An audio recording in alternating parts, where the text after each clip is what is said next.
বিচার সংস্কার ও নতুন সংবিধান ছাড়া নির্বাচন মেনে নেবে না এনসিপি। রাজনৈতিক ঐক্য ভেঙে পড়লে আরেকটি ১/১১ শঙ্কা। জুলাই সনদে ছাড় না দেওয়ার হুঁশিয়ারি। সরকার গঠন করবে বলেই বিএনপির বিরুদ্ধে ষড়যন্ত্রের অভিযোগ। প্রতিশোধ প্রতিহিংসা এড়িয়ে সাহস নিয়ে এগিয়ে যাওয়ার আহ্বান নেতাদের।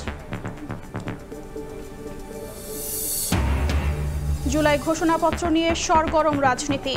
আইনি বৈধতা আগামী সংসদের হাতে রাখায় অধিকাংশ দলের ক্ষোভ। স্বাগত জানালো বিএনপি। একটি দলের ভাবনার বহিঃপ্রকাশ অভিযোগ জামায়াতের। রেহানা ও টিউলিপের বিরুদ্ধে প্লট দুর্নীতির ৩ মামলার সাক্ষ্য গ্রহণ আজ। ক্ষমতার অপব্যবহার করে পূর্বাঞ্চলে রাজুকে ৩০ কাঠা জমি হাতিয়ে নেয়ার অভিযোগ।